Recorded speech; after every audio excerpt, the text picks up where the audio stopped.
नमस्कार. निरामय जीवनच्या या भागामध्ये मी धनश्री दामले आपल्या सगळ्यांचं मनपूर्वक स्वागत करते. लहानपणापासूनच आपल्याला शिकवलं गेलेलं आहे की दिसतं तसं नसतं म्हणूनच जग फसतं. खरोखर दृश्य स्वरूपात ज्या काही गोष्टी आपल्याला दिसत असतात त्यामागे अनेक अदृश्य कथानकं सुद्धा लपलेली असतात. आपल्या शरीराचं सुद्धा तसंच आहे. वरवरचे दिसणारे आजार हे आपल्याला दिसतात, मात्र त्याचं मूळ कुठेतरी अदृश्य स्वरूपात असतं. आपल्याला हे शरीर दिसतं, मात्र अजून एक शरीर आपल्या अवतीभोवती असतं आणि ते अदृश्य स्वरूपात असतं. या अदृश्य स्वरूपातल्याच शरीरावर म्हणजे ऑरावर जे स्वयंपूर्ण उपचार उत्तमरित्या कार्य करतात आणि आपल्याला मानसिक आणि शारीरिकरित्या सुदृढ बनवतात त्याविषयी जाणून घ्यायचं आहे. आणि त्यासाठी माझ्याबरोबर आहेत डॉक्टर योगेश चांदोरकर आणि डॉक्टर अमृता चांदोरकर. नमस्कार. निरामय जीवन या कार्यक्रमात आपल्या दोघांचंही स्वागत. सगळ्यात आधी स्वयंपूर्ण उपचार. अनेक प्रेक्षकांना काही भाग बघितल्यानंतर अनेक नवीन प्रेक्षक जोडले जातात आणि मग स्वयंपूर्ण उपचार म्हणजे काय, कारण औषधही नाही, म्हणजे विना औषध आणि विना स्पर्श असं म्हटल्यानंतर स्वयंपूर्ण उपचार काय असतात, ते अदृश्य स्वरूपात असतात. मग ते अदृश्य स्वरूपात कसे कार्य करतात याविषयी थोडक्यात सांगाल का? हो, निश्चितपणे. जसं आपण म्हणतो की जेव्हा नवीन प्रेक्षक जोडला जातो तर त्यावेळेला त्याला कुतूहल वाटतं की विना औषध आणि विना स्पर्श कसे आजार बरे होणार. बरोबर. पण मला प्रकर्षाने सांगायचं की निरामयकडे येणारा माणूस हा असाध्य आजार घेऊन येतो. तो सगळं करून थकल्यानंतर निरामयकडे येतो आणि असे असाध्य आजार बरे करण्यासाठीच निरामयची स्थापना झालेली आहे. अगदी डोक्यापासून घेतलं तर अगदी ब्रेन ट्युमर पासनं डोळ्यांचे प्रॉब्लेम म्हणजे दृष्टीदोष असतील काहीही, त्याच्यानंतर जसं जसे खाली येतो तसे घशाचे प्रॉब्लेम असतील, फ्रोझन शोल्डर सारख्या गोष्टी असतील, टेनिस एल्बो सारख्या गोष्टी असतील, छाती म्हटलं तर हार्टचे प्रॉब्लेम असतील, लंगशी रिलेटेड काही प्रॉब्लेम्स असतील, दम्यासारखे अस्थमासारखे, हार्ट अटॅक म्हणा किंवा ब्लॉकेजेस म्हणा असे काही गोष्टी असतील. खाली आलो तर पचनाशी रिलेटेड प्रॉब्लेम, मग ते कॉन्स्टिपेशन असेल किंवा लूज मोशन असेल, त्याचबरोबर अल्सर वगैरे सारख्या काही गोष्टी असतील. त्याच्यानंतर अजून खाली आलं तर मुळव्याधीसारखे काही प्रॉब्लेम असतील, कंबरदुखी असेल, मणक्याचे काही दोष असतील, जॉईंट पेन्स असतील, संधिवातासारख्या काही गोष्टी असतील, अगदी टाचांपर्यंत चे कोणतेही प्रॉब्लेम याचं मूळ आम्ही जे शोधतो ते 5 तत्वांमध्ये शोधतो. बरोबर आहे. अगदी ट्युमर पासनं टाचदुखीपर्यंत काहीही घेतलं तर याच्यामध्ये 5 तत्वांमधला इम्बॅलन्स हे एकमेव कारण असतं जे आम्ही शोधतो. बरोबर आहे. फिजिकल लेवलला तुम्ही काम करताच आहात. तुम्ही ॲलोपॅथी चालू आहे, आयुर्वेदिक औषधं चालू आहेत, होमिओपॅथी चालू आहे, इतरही काही गोष्टी चालू आहेत, पण बरं वाटत नाही. असा रुग्ण जेव्हा आमच्याकडे येतो त्यावेळेला एकच साधं सोपं आहे की त्याच्या ऑरावरती काम केलंच जात. बरोबर आहे. म्हणजे ह्या दोन्हीची सांगड जेव्हा योग्य असते तेव्हाच तुम्हाला आरोग्य मिळतं. तुम्ही फिजिकल बॉडीवरती काम करताय, तुम्ही भरपूर भरमसाठ औषधं घेताय, पण त्याच्यातनं आजार बरा होण्याच्या ऐवजी एक एक आजार वाढतोय. म्हणजे आमच्याकडे येणारे रुग्ण त्यांची लिस्ट दाखवतात, 15-15, 20-20 गोळ्या दिवसातनं 2दा-3दा ते घेत असतात आणि ते म्हणतात की इतकी वर्ष आम्ही घेतोय पण आम्ही बरे होत नाही होत, तर एक एक त्याच्यामध्ये जोडलं जातंय काहीतरी. स्वयंपूर्ण उपचार मुळावर काम. ह्या सगळ्या आजारांची जी मुळं आहेत ना ही या 5च तत्वात आहेत. आणि ही 5 तत्व जागेवर आणण्यासाठी तुमच्या ऑरावरती आणि तुमच्या चक्रांवरती उपचार म्हणजे स्वयंपूर्ण उपचार. बरोबर आहे. ह्या उपचारांनी त्याचे आजार कमी होत जातात. आजार जसे कमी होत जातात त्या रुग्णाचे, तशी त्याची औषधं कमी होत जातात. त्याचे डॉक्टर त्यांची औषधं कमी करतात कारण आजार कमी होत जातात. आणि एक वेळ अशी येते की ह्या सगळ्या आजारातून तो मुक्त होतो स्वयंपूर्ण उपचारांमुळे, विना औषध, फक्त ऊर्जा वापरून, फक्त ह्या ऊर्जेचा बॅलन्स करून. खरं. पण तुम्ही जसं सुरुवातीला सांगितलं की सगळे उपाय करून थकल्यानंतर माणूस स्वयंपूर्ण उपचारांकडे वळतो, पण तसं न करता अगदी सुरुवातीलाच जर स्वयंपूर्ण उपचारांचे फायदे त्यांनी घेतले तर नक्कीच पुढे जाऊन हा आजार बळकावणार नाही, तर तो लवकरात लवकर कमी होईल. जसं आपण मागच्या भागामध्ये मासिक पाळीशी संबंधित अनेक वेगवेगळ्या त्रासांवर चर्चा करत होतो आणि हाच विषय आजच्या भागात थोडासा पुढे न्यायचा आहे की साधारण या वयातल्या म्हणजे 25 नंतर स्त्रियांना मासिक पाळीशी संबंधित म्हणजे मग अनियमित मासिक पाळी असो किंवा PCOD सारखा आजार असे त्रास संभवतात. साधारण याचं कारण काय असू शकतं आणि याचं मूळ अगदी मासिक पाळी सुरू झाल्यापासनं त्याचा समूळ नाश करणं हे असू शकतं का? नक्कीच असू शकतं. मुळातच आत्ता तुम्ही जे म्हणताय ते आत्ताची जी पिढी बघितली त्यांचं परिधान बदललेलं आहे आणि त्या मानाने अन्नही निकृष्ट दर्जाचं आहे. त्याच्यामुळे स्त्रीला मासिक पाळीचा त्रास होण्याचं मुख्य कारण आहे तिचं पोषण प्रॉपर होत नाहीये. शिवाय आत्ता स्त्री पुरुषाबरोबर खांद्याला खांदा लावून काम करते. त्याच्यामुळे तिला घरच्याही पूर्ण जबाबदाऱ्या सांभाळायला लागतात, प्लस ऑफिस, प्लस अजून तिचं जे काय असेल सामाजिक बांधिलकी जी काय असेल ती सांभाळावी लागते. म्हणजे बघायला गेलं तर पुरुषापेक्षा ती खूप कितीतरी पट्टीने जास्त काम करते, त्याच्यामुळे कितीतरी पट्टीने जास्त स्ट्रेस असतो. आणि वेरच तसं बघायला गेलं तर तिचा ऑरा किंवा तिचं मन हे पुरुषापेक्षा खूप नाजूक आहे. बरोबर. त्याच्यामुळे हे सगळं ती सहन करू शकते का? कदाचित नाही. आणि शिवाय ती अव्यक्त पण राहते. जसं आपण मागच्या भागात म्हटलं होतं की अव्यक्त इमोशन काय करतात, त्या कुठे कुठे काठी निर्माण करतात. बरोबर. आता कुठे कुठे काठी निर्माण करतात तर स्त्रीच्या बाबतीत कसं आहे, तर स्त्रीच्या बाबतीत तिच्या नशिबाला पाळी सुरू झाल्यापासून दर महिन्याला हार्मोनल चेंजेस आहेत. दर महिन्याला ती सिस्टीम कार्यरत होते, थांबते, होते, थांबते. आणि इथे जर काही बिघाड झाला तर तिथे काहीतरी दोष निर्माण होण्याची शक्यता असते. बरोबर. म्हणजेच पीसीओडी सारखे त्रास तिला होऊ शकतात. बरोबर. त्यात पोषण कमी पडतंय आणि त्रास म्हणजे मानसिक त्रास पण वाढत आहेत. मग याचा सलग परिणाम त्याच्यावरती होतोच. आता हे पोषण कमी पडतंय त्यामुळे ह्या पिढीला जवळजवळ 60% मुलींना अनियमित मासिक पाळीचा त्रास हा आहेच. बरोबर आहे. त्यात त्यांचं परिधान जे आपण म्हटलं बदललंय, ते मुली हल्ली सर्रास जीन्स वापरतात. जीन्स वापरायला हरकत काही नाही, पण ते जे परिधान आहे, तो जो वेश आहे तिचा, त्याच्यामुळे काय होतं, हिप एरिया जो आहे, ओटीपोट जे आहे, तिथे सतत ताण असतो. त्याच्यामुळे तिथले जे ऑर्गन्स आहेत, पाळीच्या वेळेला जिथे जिथे म्हणून शरीराला काम करावं लागतं तिथे शरीर काम करू नाही शकत. त्याच्यामुळे ते अपूर्ण राहतं काम, आणि हाही एक दोष निर्माण होतो. बरोबर. त्याच्यामुळे अशा बऱ्याच गोष्टी कारणीभूत असतात ह्या सगळ्या गोष्टींना. आणि जसं मगाशी सर म्हणाले की हॉर्मोनल चेंजेस जेव्हा होत असतात त्यावेळेला तुम्ही बघाल तर त्यावेळेला शरीराची संपूर्ण ताकद ही तिथे वापरली जात असते, मॅक्सिमम ऊर्जा ही तिथे वापरली जात असते, आणि त्याच्यामुळे इतर ठिकाणी लक्ष द्यायला शरीराला तेवढं वेळ नसतो. त्याच्यामुळे दुखणी, खुपणी वगैरे ह्या गोष्टी त्यावेळेला संभवतात. इमोशनली त्यावेळेला आपण वीक असतो, पटकन कुठली गोष्ट लागते. ह्या ज्या गोष्टी आहेत त्या हॉर्मोन्समुळे होत असतात. पीसीओडी जे तुम्ही म्हणता, तर पीसीओडी मध्ये काय होतं, अनियमित मासिक पाळी हा एक महत्वाचा भाग आहे. ज्या वेळेला सोनोग्राफी केली जाते त्यावेळेला सांगितलं जातं की युट्रस बल्की आहे, त्याच्यामध्ये गाठी आहेत, सिस्ट म्हणा किंवा फायब्रॉइड्स म्हणा, हे रिपोर्ट मध्ये दिसतात. आता ह्या दृश्य गोष्टींवरती स्वयंपूर्ण उपचार काम करतात. बरोबर. म्हणजे जे मी वारंवार म्हणते की ह्या दृश्य गोष्टी घालवण्यासाठी ही अदृश्य ट्रीटमेंट उपयोगी पडते, आणि ह्या दृश्य गोष्टी जातात. म्हणजे ज्या वेळेला कुणी रुग्ण आपल्याकडे येतं पीसीओडीचा प्रॉब्लेम घेऊन, त्यावेळेला आपण जेव्हा परीक्षण करतो त्यावेळेला आपल्याला जिथे जिथे जे दोष जाणवतात, मग ते अनाहत मध्ये असतात, मग ते मणिपूर मध्ये असतात, ते स्वाधिष्ठान मध्ये असतात, आणि ते मूलाधार मध्ये देखील असतात. अजून वेगळा काही स्ट्रेस असेल तर ते आज्ञामध्ये देखील संभवतात. सो आपण ज्या वेळेला परीक्षण करतो त्यावेळेला आपण हे शोधतो की कुठे कुठे काय काय अडकलेलं आहे, आणि हे अडकलेलं सोडवणं. बरोबर. म्हणजे जे मागच्या भागामध्ये आपण म्हणलं की कुठलीही गाठ, मग ती गाठ कुठेही असू दे, तर ती काय आहे, तर ती काही एनर्जीचं घनरूप आहे. तर त्या अनावश्यक किंवा एक्सेसिव्ह झालेल्या ज्या एनर्जीज आहेत, ज्याचं ते घनरूप आहे, ते आपल्याला क्लीन करायचं असतं. बरोबर. ते आपण रिलीज करतो. ते जसं रिलीज करतो तसं पुढचा जो सोनोग्राफीचा रिपोर्ट येतो तो सांगतो की त्या गाठीचा साईज कमी झालेला आहे. शिवाय ती व्यक्ती सांगते की आता तुलनेत मला ताण तेवढा येत नाही, मला त्याचा त्रास होत नाही, त्या दिवसांमध्ये मला विशेष त्रास होत नाही. बरोबर. म्हणजे काय, तर जशी ही 5 तत्व जागेवर यायला लागतात, तो ऑर्गन त्याचं काम व्यवस्थित करायला. बरोबर. शिवाय आम्ही हेही सांगतो की ज्या वेळेला समजा पाळीमध्ये ज्या वेळेला त्रास होतो तेव्हा आम्ही सांगतो त्या स्त्रियांना, त्या मुलींना की तेव्हा फोनवरती ट्रीटमेंटच्या वेळेला सांगा की आता माझी पाळी सुरू झालेली आणि मला खूप त्रास होतो.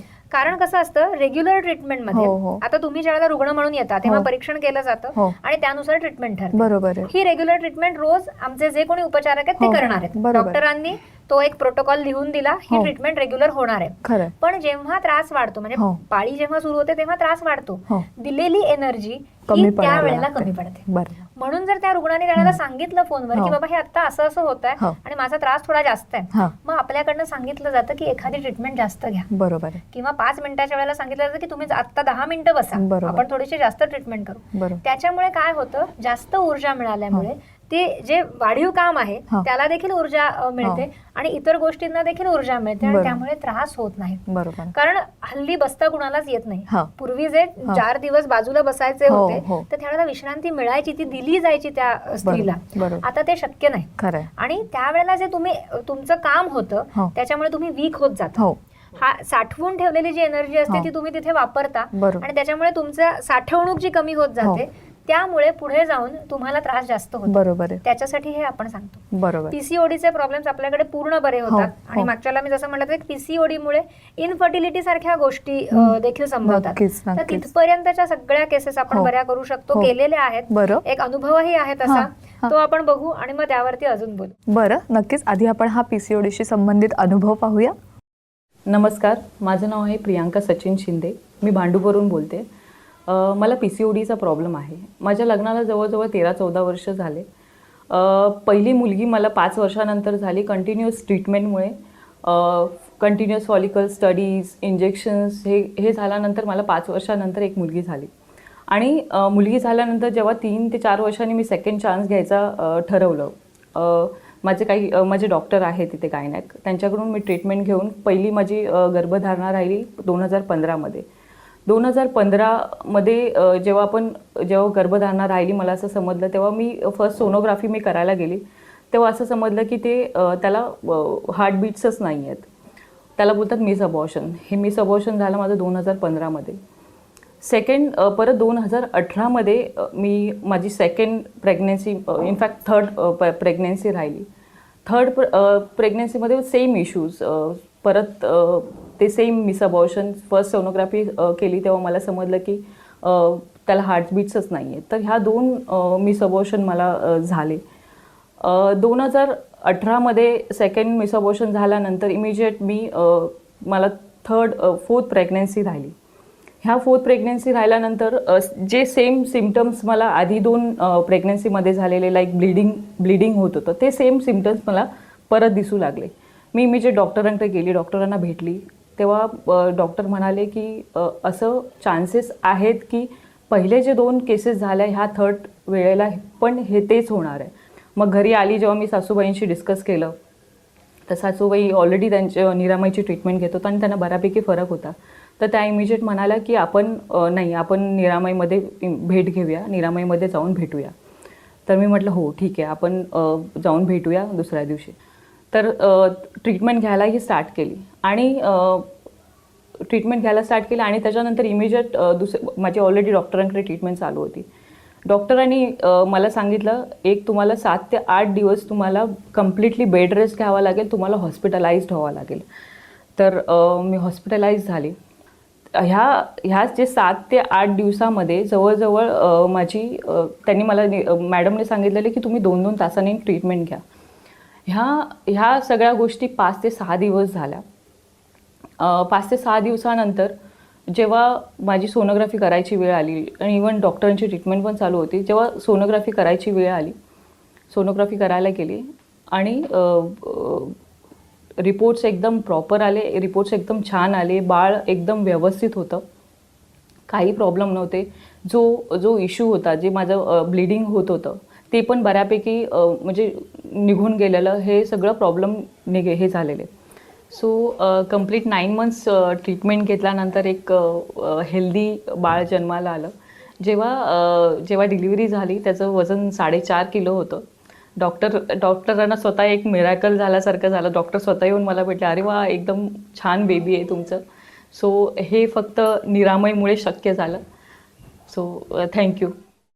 प्रियांकाचा अनुभव आत्ता आपण ऐकला. खरं तर मासिक पाळीच्या दरम्यान म्हणजे दर महिन्याला स्त्रीला काही ना काहीतरी सामोरं जावंच लागतं प्रत्येक त्रासाला. पण हे एक गर्भधारणेचं वरदान सुद्धा आपल्याला मिळालेलं आहे. त्यामुळे या दोन्ही गोष्टी म्हणजे त्रास पण आहे, त्यातनं काहीतरी चांगलं सुद्धा उद्भवणार आहे. तर ह्या दोन्ही गोष्टी तिच्या मानसिक दृष्ट्या सगळा अनुभव कसा होता तुम्ही ट्रीट करताना? आता पीसीओडीचा प्रॉब्लेम होता. लग्न झाल्यानंतर मूल व्हायला हवं होतं, पण त्याच्यासाठी औषधोपचारच घ्यावे लागले. डॉक्टरांच्या फेऱ्या मारायला लागल्या आणि त्याच्यानंतर 5 वर्षांमध्ये मूल झालं. बरोबर. म्हणजे काय, तर आपण कायम म्हणतो की गर्भधारणा म्हणजे काय, तर त्या गर्भाची ते धारण करण्याची कपॅसिटी असली पाहिजे. ही कपॅसिटी काय करते, तर ते धारण करते. बरोबर. आता त्याची वाढ व्हायची, वाढीसाठी काय करायला हवंय, तर त्याचं पोषण व्हायला हवंय. बरोबर. म्हणजे काय, तर ते जोपर्यंत तेवढं सक्षम नाही तोपर्यंत त्या गोष्टी होत नाही. बरोबर. म्हणजे हल्ली लग्नानंतर मूल होण्यामध्ये ज्या अडचणी येतात त्याचं मूळ कारण काय आहे, कारण त्याची धारण करण्याची क्षमता कमी पडते. स्वाधिष्ठान चक्र जे ह्या सगळ्याला ताकद पुरवणार आहे आणि त्याचा जो काही जवळचा संबंध आहे तो खाली मूलाधारशी आणि वरती मणिपूरशी आहे. म्हणजे ह्या तिन्हीची योग्य सांगड. इतर गोष्टी लागतातच पण मेजरली ही 3 चक्रांचं जे काम आहे ते जर प्रॉपर असेल तर ह्या गोष्टी प्रॉपर होतात. पण ते ज्या वेळेला योग्य प्रमाणात तिथे ती ताकद मिळत नाहीये त्यावेळेला हे घडत नाही. आणि मग त्याच्यासाठी आपण काय करत राहतो, औषधोपचार बाहेरून अनेक गोष्टी केल्या जातात पण त्याचे म्हणावे असे रिझल्ट अनेकांना मिळत नाहीत. मग तेव्हा आम्ही काय म्हणतो की जोपर्यंत त्याची क्षमता ही वाढत नाही, ते कार्यक्षम होत नाही, तोपर्यंत ते होणार नाहीये. ह्या सगळ्या कालावधीमध्ये म्हणजे ज्या वेळेला ट्रीटमेंट सुरू असतात किंवा काय त्यावेळेला मानसिकता जी आहे ती देखील अतिशय वाईट पद्धतीने बदलत असते. मानसिक दृष्ट्या दोघही नवरा बायको दोघही हे अत्यंत खचत जातात, डिप्रेस होत जातात. त्यांचं एकमेकांचे जे नातं असतं त्याच्यामधला देखील ओलावा प्रेम हे कमी होत जातं. याचं कारण काय आहे, कारण ट्रीटमेंट्स करत असताना तुम्हाला काही दिवस पाळावे लागतात. त्या दिवसांमध्ये तुमचा जो काही आहे तो संबंध आला पाहिजे हे गरजेचं असतं आणि त्याच्यामुळे पुन्हा ती सक्ती असते, ती जबरदस्ती असते, त्याच्यामधलं प्रेम कमी होत जातं. मूल हवंय म्हणून ही गोष्ट घडली पाहिजे आणि ही गोष्ट आज घडलीच पाहिजे. हे जे आहे ना ह्याच्यातून त्यांचं नातं ताणलं जातं. म्हणजे कित्येक आपल्याकडे आलेली कपल्स हे सांगतात की इतकी वर्ष आम्ही ट्रीटमेंट करतो त्यातनं रिझल्ट मिळालेले नाहीयेत आणि त्याच्यातनं घडलंय का तर त्याच्यातला रस पण गेलाय. तर ह्या सगळ्या गोष्टीवरती स्वयंपूर्ण उपचार काम करतात. म्हणजे मानसिकतेवर पण आणि शारीरिक जो काही दोष आहे त्याच्यावरती. मग पुरुषामध्ये किंवा स्त्रीमध्ये जिथे कुठे दोष आहे तो दोष समजून तो दोष काढण्यासाठी आपण काम करतो. ज्या वेळेला आपण ट्रीटमेंट करतो ज्या वेळेला ही चक्र हळूहळू सक्षम व्हायला लागतात, योग्य पद्धतीने ऊर्जा द्यायला लागतात, त्यावेळेला त्या गर्भाशयाची ज्या वेळेला ती क्षमता येते त्यावेळेला तोपर्यंत त्यांचे मानसिक लेवलला पण गोष्टी बदललेल्या असतात, त्यांना एकमेकांबद्दलचं प्रेम वाढलेलं असतं, त्यांचे रिलेशन सुधारलेले असतात आणि त्यातून ज्या वेळेला बीजनिर्मिती होते ती अत्यंत चांगली होते. जे यांच्या बाबतीत झालं की सुरुवातीची जी त्यांची प्रेग्नन्सी होती ती फक्त बाह्य ह्याच्यावरतीच होती, मेडिसिन्स वरतीच होतं सगळं. नंतर काही वर्षांनी राहिलं पण अबॉर्ट करावं लागलं कारण ठोके नव्हते. पुन्हा तेच झालं आणि पुन्हा ज्या वेळेला तसंच घडलं याचा अर्थ काय, वारंवार हे दिसतंय की त्याला जे आवश्यक आहे ते मिळत नाहीये, त्याच्यामुळे त्याची वाढ होत नाही. जेव्हा त्या निरामयकडे आल्या त्यावेळेला त्यांना बेड रेस्ट सांगितलेली आणि यातूनही पुढे कदाचित अबॉर्ट करावं लागू शकतं हेही सांगितलेलं, कारण तिसऱ्यांदा ते तसंच घडत होतं. शरीर तेवढं सक्षमच नव्हतं. एक्झॅक्टली. सो हेच शोधतो आपण. आणि निरामय कडे आल्यानंतर जेव्हा स्वयंपूर्ण उपचार सुरू झाले पुढची सोनोग्राफी सांगतेय की गोष्टी बदलल्यात, गोष्टींमध्ये पॉझिटिव्ह चेंजेस आहेत. म्हणजे काय, तर शरीराला जे आवश्यक होतं ते मिळायला लागलं आणि नंतर त्यांनी रेग्युलर ट्रीटमेंट घेतली आणि मग त्यांची डिलिव्हरी सगळी व्यवस्थित झालेली आहे. सो ह्या इतक्या वर्षांच्या साठलेल्या गोष्टी आहेत त्या आपण उपसत असतो, त्या आपण काढत असतो आणि त्यातनं ताकद मिळते. खरं मला वाटतं मूळ प्रत्येक स्त्रीच्या आजाराचं मूळ ना, जसं आपण अनेक चर्चांमध्ये या गोष्टीचा अगदी असतोच संबंध की अव्यक्त होणं, म्हणजे दरवेळेला आपल्या भावना कोंडून ठेवून त्या दुसऱ्यासमोर व्यक्त न करणं हे एक कारण तर असूच शकतं. आणि आजकालचा ताणतणाव जो वाढलेला आहे, खूप स्त्रिया ह्या नोकरी करताना म्हणा किंवा घरामध्ये खूप जास्त ताणतणाव घेतात. अगदी छोट्या छोट्या गोष्टींचा ताण जास्त घेतल्यामुळे सुद्धा अनेक आजारांना आपण सामोरं जातो का? आणि इथे मला सांगायचं की हे जे तुम्ही म्हणता ना त्यांनी जातोच आपण सामोरे, पण स्वयंपूर्ण उपचारांची ब्युटी ही आहे की तुम्ही व्यक्तही होऊ नका, तुम्हाला काय प्रॉब्लेम तोही सांगू नका, पण जेव्हा आपण हे क्लिन्झिंग करतो ना, जेव्हा या गोष्टी आपण एनर्जीतनं काढतो त्यावेळेला त्याचा मानसिक लेवलवर पण लगेच बदल घडतो. म्हणजे तुम्ही सायकॅट्रिस्ट कडे जाता, औषधोपचार घेता, अनेक महिन्याची ट्रीटमेंट आहे, पण निरामयमध्ये ते अत्यंत फास्ट स्पीडनी घडतं, लगेच घडू शकतं. आणि त्याचं बोलकं उदाहरण आज माझ्याकडे बाईट आहे त्यांचा, रुची, तिचा अनुभव आपण दाखवू की खूप काळाचं डिप्रेशन म्हणू किंवा ती मानसिक अस्वस्थता म्हणू ती किती पटकन जाऊ शकते हे तिने सांगितलं. नक्कीच रुचीचा अनुभव ऐकूया आपण. नमस्कार, मेरा नाम रुचि गोयल है. करीब साल भर पहले, नहीं 6-8 महीने पहले कुछ पर्सनल प्रॉब्लम्स की वजह से मुझे बहुत लो फीलिंग हो रही थी. सारा दिन रोना, कुछ समझ में नहीं आ रहा था क्या करना है क्या नहीं करना है, दिमाग ही नहीं चल रहा था. फिर कहीं से निरामय का नाम सुना था तो सर्च किया और निरामय सेंटर पे पहुंची. वहाँ पे डॉक्टर पाटिल से मिली. उन्होंने जो भी treatment KIA within 2 days immediate effect means I could figure out कि मेरा mood change हो रहा है. I was feeling lighter, positive feeling आ रही थी. छोटी छोटी बातों को सोच के रोना नहीं आ रहा था. एकदम immediate effect पता चल रहा था. It was very effective. Then I continued and I stopped because I was traveling. Then I came back, I restarted, and again I could feel when I came back I was again in melancholy, sadness, low emotions, low feelings. And when I went again, I could again feel the difference in 2 days. It's just like you feel like something magical happening. You know, you come out of those low emotions, you start thinking, you start feeling positive, and exactly that was happening to me. So my experience with Niramay has been very, very positive. I have sent a few friends also to Niramay clinic, and I would recommend everyone to go and do try Niramay treatment because it is really, really effective. अभी भी मैंने कुछ 1 महीने से छोड़ा हुआ है, लेकिन I know it has positive effect and I am going to go back to Niramay. Thank you.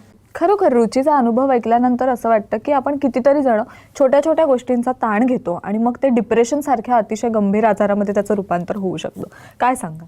स्त्रियांना त्या दुष्टचक्रातून बाहेर नाही पडू शकत. बरोबर. एका विचारातून दुसरा, दुसऱ्यातून तिसरा आणि पुन्हा घुमून फिरून तिथे. हो. म्हणजे हा देवदत्त देणगी आहे ही की भावना प्रधान आहोत आपण, पण त्याच्यामुळे त्याचे हे दुष्परिणाम आहेत. बरोबर. जे त्यांनी सांगितलं आता की त्याच्यासाठी बऱ्याच गोष्टी त्यांच्या करून झालेल्या, पण निरामयमध्ये आल्यानंतर ते इतक्या फास्ट घडलं आणि त्याच्यानंतर त्यांचं सगळं बदलून गेलं. बरोबर. जे सगळीकडे अंधार दिसत होता त्याच्यामध्ये प्रकाश दिसायला लागला. बरोबर. पण त्यांनी हेही सांगितलं की कालांतराने पुन्हा काहीतरी प्रवास झाला, काहीतरी बाहेर जाणं झालं, ट्रीटमेंट थांबली. बरोबर. जोपर्यंत तो त्याचं मूळ पूर्ण जात नाही तोपर्यंत त्याला पुन्हा फांद्या फुटू शकतात. बरोबर. हे पण त्यांनी सांगितलं. बरोबर. की गॅप पडल्यामुळे काय झालं तर पुन्हा त्या दुष्टचक्रामध्ये त्या अडकल्या. बरोबर. कारण इन द मीन गोष्टी घडतात ना शरीरामध्ये, वातावरणामध्ये, तुमच्या जे काही डे टू डे चाललंय त्याच्यामध्ये, सो त्याच्याने ते पुन्हा वाढायला लागलं. बरोबर. मग त्यांना रिअलाइज झालं नाही परत गेलं पाहिजे, परत आल्या, बरोबर. पुन्हा तेच झालं. म्हणून आम्ही रुग्णांना सांगतो की हे नका करू. तुम्ही बऱ्या झाल्यानंतर आम्ही तुम्हाला सांगणार आहोत की आता ट्रीटमेंट बंद. बरोबर. आता तुम्ही पूर्ण बऱ्या झालेले आहात तर तोपर्यंत थांबा आणि ट्रीटमेंट घ्या. खरं. यातनं मिराकल्स म्हणाव्यात अशा अनुभव मिळतात, पण त्यातनं बरे व्हा ना पूर्ण. खरंय खरं. मला वाटतं की कोणत्याही आजाराचं जर डेफिनेट सोल्युशन तुम्हाला शोधायचं असेल तर मग तुम्हाला स्वयंपूर्ण उपचारांशिवाय दुसरा पर्याय म्हणता येणार नाही. खरंच खूप छान माहिती दिलीत. पुन्हा एकदा पुढच्या भागात नवीन विषयासह आपल्याला चर्चा करायची आहेच, पण आत्ता या भागात खूप छान माहिती दिली त्याबद्दल तुमचे आभार. पुन्हा भेटूया निरामय जीवनच्या पुढच्या भागामध्ये. तोपर्यंत धन्यवाद. साध्या आजारांपासून ते मोठ्या आजारांपर्यंत घरी राहून फक्त व्हॉट्सअप किंवा ईमेलने माहिती पाठवून लागोलाग सुरू करता येणारे उपचार म्हणजे विनास्पर्श विनाऔषध केले जाणारे स्वयंपूर्ण उपचार. आजच संपर्क साधा.